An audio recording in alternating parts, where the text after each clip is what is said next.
Shalom saudara, kembali lagi bersama dengan saya dalam program Mutiara Jiwa.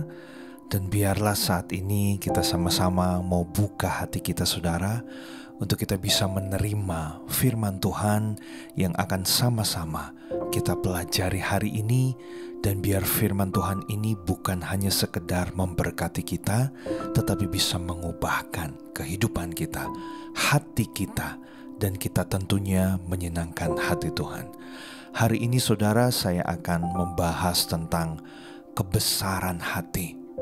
Kebesaran hati yang saya maksudkan adalah berbicara tentang kapasitas hati yang diperluas saudara, yang besar, yang harus kita miliki sebagai anak-anak Tuhan.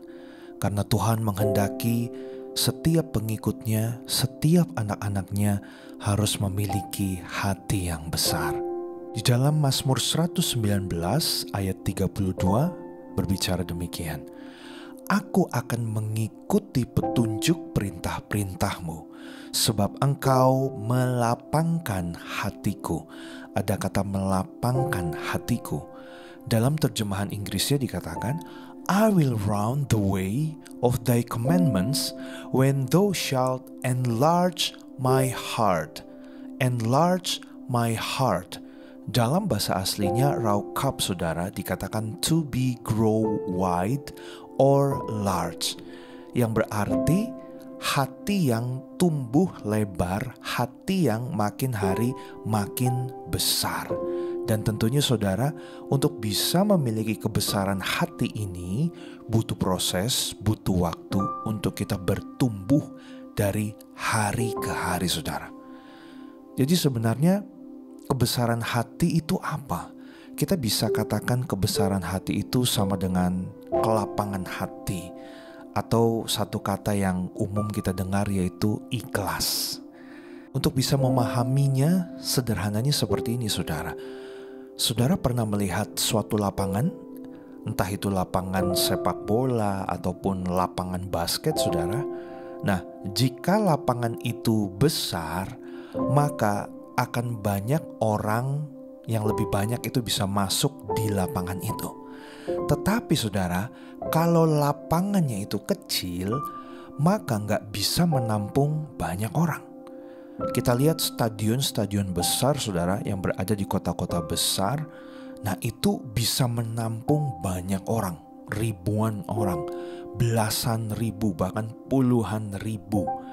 Nah berbeda dengan lapangan yang kecil, paling hanya bisa dimasuki oleh beberapa puluh orang saja, gak sampai ratusan. Nah saudara, untuk memahami kapasitas daripada hati kita, sederhananya seperti ini saudara. Makin besar kapasitas hati kita, maka akan makin banyak hal-hal yang bisa kita terima saudara, dalam seluruh aspek kehidupan kita. Tetapi makin kecil kapasitas hati kita, ruang di tempat hati kita saudara, maka kita tidak akan bisa menerima banyak hal di dalam kehidupan ini. Nah, apa saja ciri-ciri orang yang memiliki kebesaran hati? Yang pertama saudara, bisa menerima diri sendiri apa adanya, baik kekurangan, keterbatasan, dan juga keadaan yang dimiliki. Saudara, saat ini kita coba berpikir masing-masing, sudahkah kita bisa menerima diri kita apa adanya saudara? Semua orang tidak hanya diberikan kelebihan atau karunia yang baik saja dari Tuhan, tetapi Tuhan izinkan ada kekurangan, keterbatasan yang kita miliki, supaya tujuannya kita ini bisa menjadi manusia yang tidak sombong, dan kita bisa belajar dari kekurangan keterbatasan kita ini untuk bisa menjadi pribadi yang lebih baik lagi dari hari ke hari saudara. Nah, kalau kita sudah bisa menerima kekurangan kita, keterbatasan kita, maka ciri yang kedua, jika seseorang memiliki kebesaran hati adalah bisa menerima semua kelebihan dan juga kekurangan dari orang lain. Kenapa saya katakan kelebihan dan kekurangan? Karena begini saudara, kebanyakan orang belum bisa menerima kelebihan orang lain. Pada waktu melihat seseorang yang lebih hebat dari diri kita, lebih jago dari diri kita, kadangkala hati kita mulai terganggu. Ini kita harus introspeksi diri, saudara. Mungkin di waktu yang dulu kita pernah mengalami hal ini.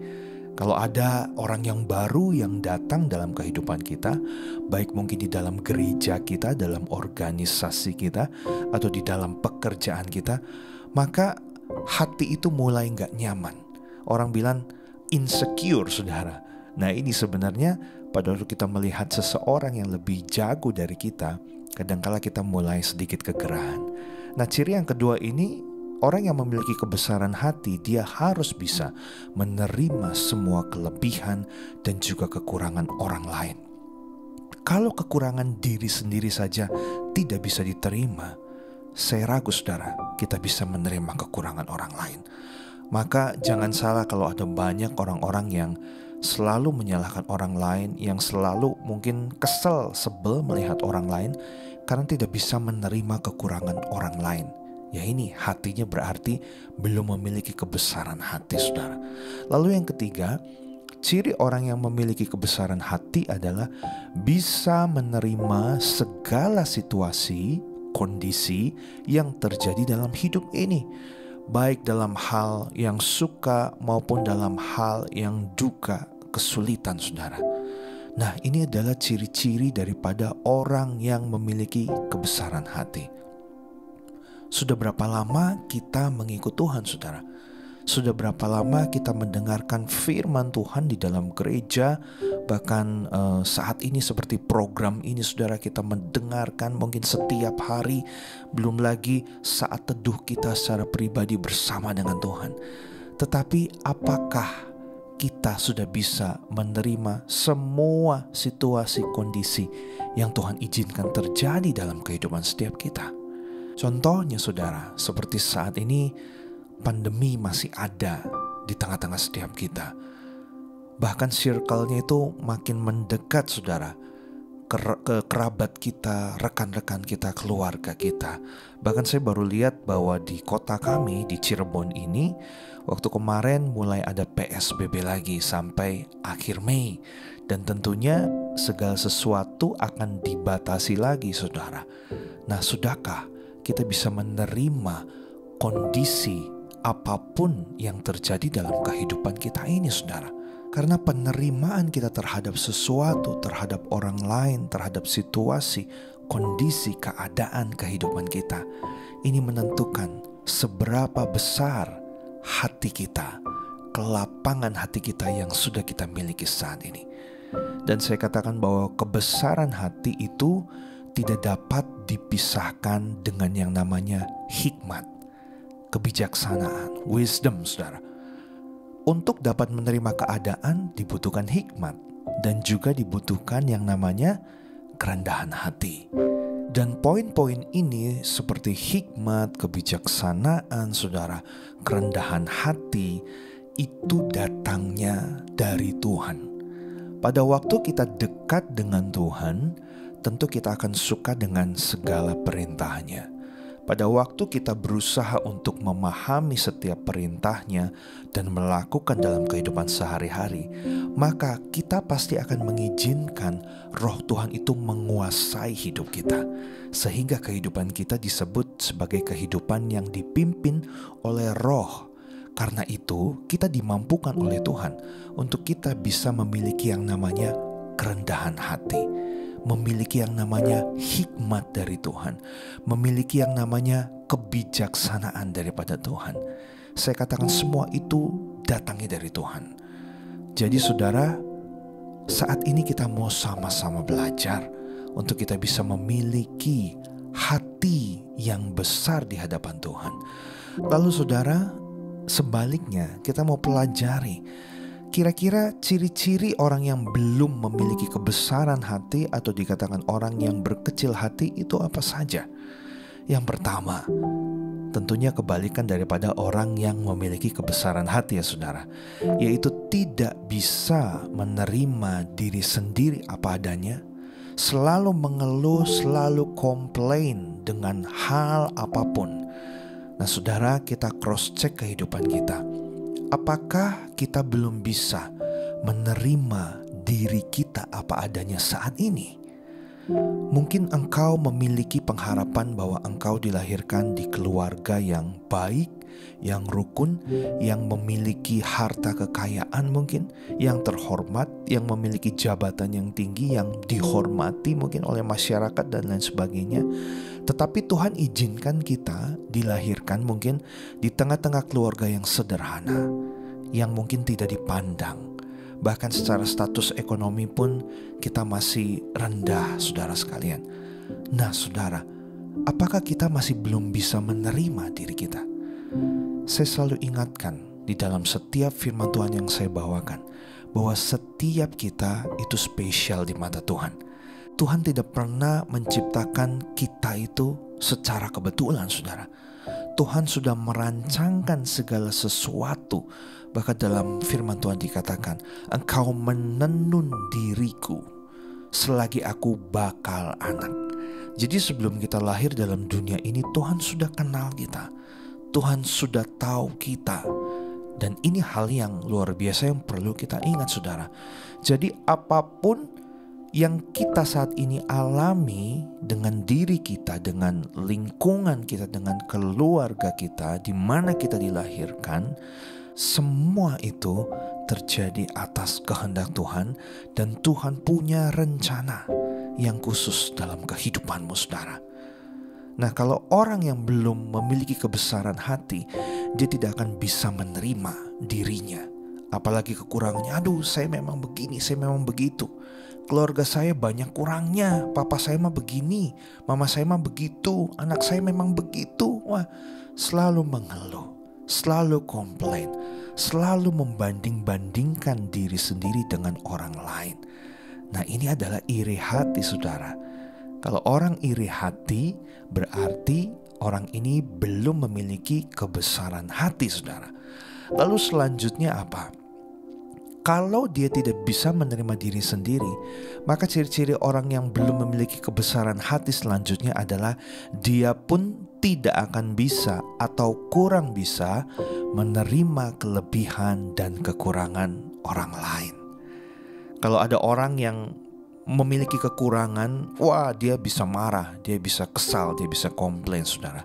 Demikian pula pada waktu orang yang memiliki kelebihan, lebih hebat dari dia, suaranya mungkin lebih bagus ya, misalnya worship leader gitu di dalam gereja, waduh, kedatangan orang baru gitu ya, suaranya lebih bagus, atau mungkin lebih hebat, lebih punya ini itu gitu ya. Wah, kita mulai gak nyaman, kita mulai gak terima gitu ya. Orang lain mungkin memiliki rumah yang lebih besar, rumah yang lebih oke, pekerjaan yang lebih stabil dengan gaji yang besar, tapi mungkin kita belum mendapatkan hal itu. Nah, kita mulai tidak bisa menerima kelebihan yang orang lain miliki, dan kita selalu membandingkan diri kita dengan orang lain dan komplain kepada Tuhan. Nah, saudara, ini adalah ciri-ciri orang yang belum memiliki kebesaran hati. Lalu selanjutnya, tidak bisa atau kurang bisa menerima segala situasi yang terjadi dalam hidup ini. Selalu ada yang kurang, nggak pernah puas. Aduh, kenapa sih COVID-19 ini terjadi dalam kehidupan ini? Saya jadi susah, pekerjaan saya jadi seperti ini, pelayanan saya terhenti. Wah, macam-macam, saudara, banyak sekali. Karena tidak bisa menerima situasi kondisi yang terjadi. Balik lagi, saudara, kita kan anak-anak Tuhan. Kita ini tahu firman Tuhan. Bahkan firman Tuhan berkata bahwa di hari-hari terakhir, saudara, di akhir zaman ini, keadaan dunia itu bukan akan semakin baik, tetapi akan semakin susah, semakin sulit. Bahkan at the end nanti, saudara, dikatakan bahwa akan datang kesukaran yang besar yang belum pernah terjadi sebelumnya dan yang tidak akan pernah terjadi lagi. Berarti saya bisa bayangkan ini adalah satu kesulitan yang besar banget, saudara. Mungkin kesulitan yang kita alami saat ini belum apa-apa, karena kita akan mengalami satu hal yang lebih buruk lagi di kedepannya. Nah, Kalau kita tahu firman Tuhan, kalau kita tahu bahwa hidup kita itu tujuannya bukan di dunia ini, tetapi di kekekalan nanti bertemu dengan Bapa, maka saudara, saat ini kita pasti akan sibuk untuk mempersiapkan diri kita. Sebelum masa-masa sukar itu akan datang, kita akan terus mempertebal iman kita. Bahkan saya mau katakan, di dalam setiap pergumulan masalah yang kita alami saat ini, sebenarnya secara tidak langsung itu membuat iman kita itu makin bertambah kepada Tuhan. Nah saudara, sama seperti orang yang fitness, sama seperti orang yang mengangkat beban binaraga, ototnya kan makin besar. Tapi untuk memiliki otot yang makin besar itu, latihannya itu makin hari harus makin berat. Hari ini dia angkat beban 10 kilo, besok harus ditambah 12 kilo, besok lusanya lagi harus ditambah terus saudara. Dari 10 kilo mungkin bisa mengangkat sampai ratusan kilo. Sehingga kita bisa lihat muscle-nya, ototnya itu bagus terbentuk besar. Nah saudara, kalau kita memiliki kerinduan untuk kita bisa memiliki iman yang tebal, iman yang kuat di hadapan Tuhan, sebenarnya jawabannya ini. Pada waktu kita sedang mengalami berbagai macam pergumulan, pencobaan dalam hidup ini, salah satunya adalah saat ini yang kita hadapi, pandemik ini saudara. Nah disinilah kita bisa banyak belajar. Dan tentunya pengharapan kita kepada Tuhan harus semakin diperkuat saudara. Untuk antisipasi kalau ada hal buruk lagi yang akan terjadi ke depan, kita makin kuat lagi saudara. Nah saudara, ciri-ciri orang yang tidak besar hati, dia gak bisa menerima hal ini saudara. Karena yang dia pikirkan adalah dirinya sendiri, keamanannya sendiri, kenyamanannya sendiri. Begitu ada hal yang membuat dirinya itu tidak nyaman, tidak aman saudara, maka ia akan komplain, maka ia akan bingung, ia akan marah. Tetapi saudara, apakah dengan kita komplain, dengan kita tidak mau menerima keadaan hidup kita saat ini, apakah hal itu bisa menyelesaikan masalah kita? Saya katakan tidak sama sekali. Yang ada membuat kita menjadi apa? Stres. Habis stres saudara, kepikiran terus, hidupnya gak tenang. Fisikmu akan mulai terganggu, mulai sakit mah, mulai darah tinggi. Loh, ini malah jadi menyebabkan hal-hal yang buruk terjadi dalam kehidupanmu saat kita ini memiliki hati yang kecil. Nah saudara, karena itu mari saat ini kita sama-sama belajar agar kita memiliki hati yang diperbesar oleh Tuhan. Di-enlarge our heart saudara sama Tuhan. Dan lewat kejadian-kejadian hidup ini membuat hati kita semakin lebar, bertumbuh semakin luas, sehingga kita bisa menampung banyak hal. Makin hari makin bisa banyak hal yang tertampung saudara. Sehingga waktu dulu mungkin kita menghadapi sesuatu, aduh kok kenapa begini? Tapi saat ini karena hati kita sudah diperlebar, waktu kita menghadapi kenyataan yang tidak sesuai dengan harapan kita, maka kita akan bisa berkata, oh tidak apa-apa, puji Tuhan. Apapun yang terjadi semua atas seizin Tuhan, atas sepengetahuan Tuhan. Dan Tuhan berikan saya kemampuan, berikan saya kekuatan. Nah itulah baru namanya anak-anak Tuhan yang hatinya mulai diperlebar saudara. Dan saudara, yang terakhir, ciri-ciri orang yang belum memiliki kebesaran hati yaitu dia merasa tidak mampu. Dia merasa rendah diri. Saya gak berharga. Yang lain udahlah, kalian memang lebih hebat. Saya gak ada apa-apanya. Saya gak berguna. Minder. Setelah itu apa? Menutup diri. Gak mau berinteraksi dengan yang lain. Sudah, saya tidak mau lagi pelayanan lah. Pokoknya hari ini terakhir saya melayani. Setelah itu saya mau jadi jemaat biasa saja. Wah, mengasihani diri sendiri, self pity saudara. Nah ini adalah ciri-ciri orang yang belum memiliki kebesaran hati. Perlu diingat, perlu dicatat saudara. Kebesaran hati yang dimiliki oleh seseorang tidak ditentukan oleh berapa lamanya ia telah menjadi orang Kristen, tidak ditentukan oleh berapa banyaknya pelayanan atau jabatan dalam gereja yang sudah ia miliki. Tidak ditentukan oleh seberapa banyaknya khotbah-khotbah yang ia dengarkan, yang ia ikuti. Tetapi saudara, kebesaran hati akan terjadi bagi setiap orang yang mau belajar untuk memperbesar hatinya lewat semua kejadian hidup, menerima saudara, bersyukur kepada Tuhan, dan membiarkan hal itu masuk untuk kita bisa diproses hatinya oleh Tuhan menjadi makin lebar saudara.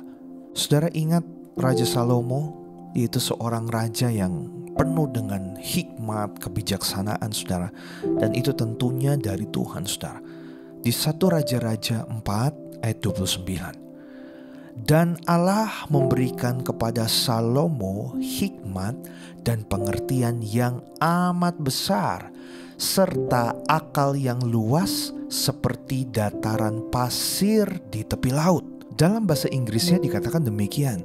And God gave Solomon wisdom and understanding exceeding much, and largeness of heart, even as the sand that is on the seashore. Saudara, ada kata dalam bahasa Indonesia dikatakan serta akal yang luas. Ternyata di dalam bahasa Inggrisnya dikatakan and largeness of heart.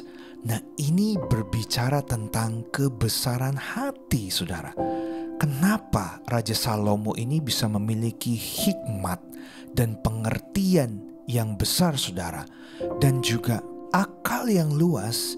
Ini berbicara tentang paradigma yang luas, paradigma yang sudah diubahkan oleh Tuhan, paradigma yang memandang segala sesuatu itu bukan hanya dari satu sisi, tapi dari berbagai macam sisi, dan bukan hanya sisi yang negatif saudara, tapi dari sisi yang positif juga. Raja Salomo ini bukan hanya memiliki hikmat dan pengertian yang besar saja, tetapi Raja Salomo ini juga memiliki yang namanya kebesaran hati.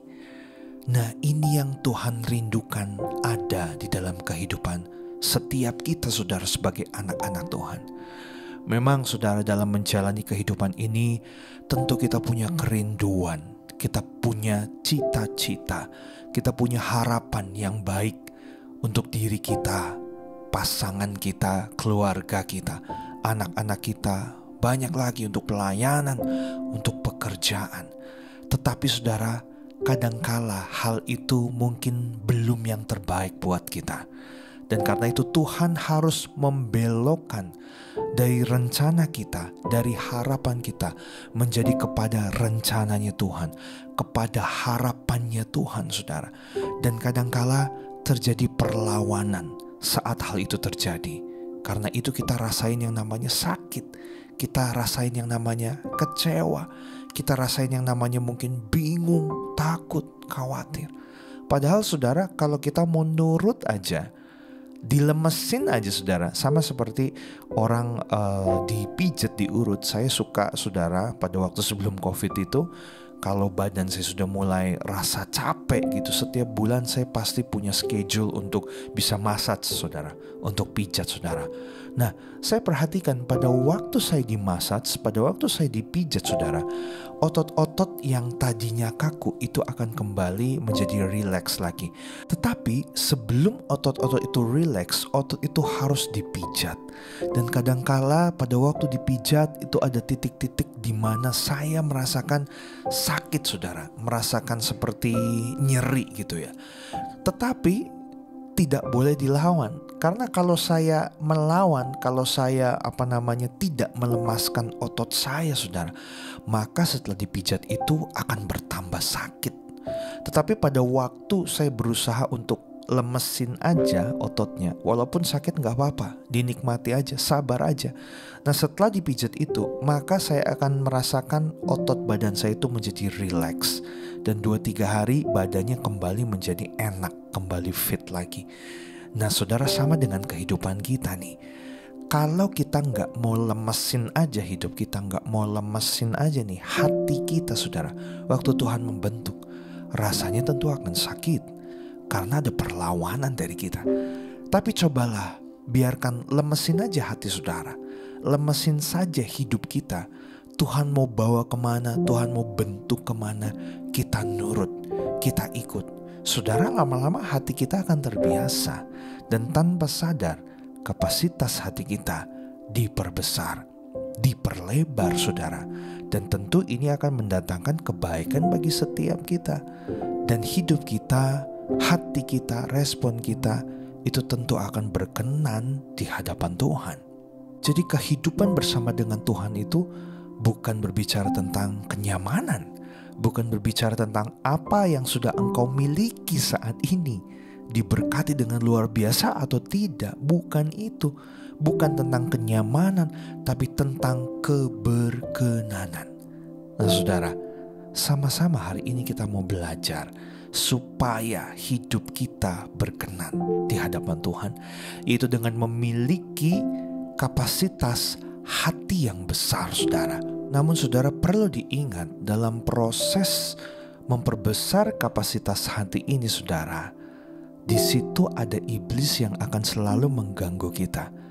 Karena kalau Tuhan maunya hati kita ini besar, diperluas, tapi iblis itu maunya memperkecil hati kita. Hati kita tuh gak usah gede-gede lah, udah kecil aja gitu. Karena ingat, iblis itu datang hanya untuk mencuri, membunuh, membinasakan. Termasuk membinasakan, membunuh hati kita saudara. Jadi kita harus jeli sekali. Nah, dalam menghadapi segala hal dalam hidup ini, selalu akan ada dua respon yang bisa kita pilih. Yang pertama saudara, kita mau berkecil hati, nurut sama intimidasi iblis, sakit hati terus, kecewa, iri melihat orang lain yang mungkin lebih baik dari kita, tidak mau menerima kenyataan kehidupan kita, selalu mengeluh, selalu komplain saudara, tidak pernah puas dalam hidup ini, minder, tidak percaya diri, dan lain sebagainya. Atau respon yang kedua, kita mau lemesin aja, kita mau belajar untuk berbesar hati.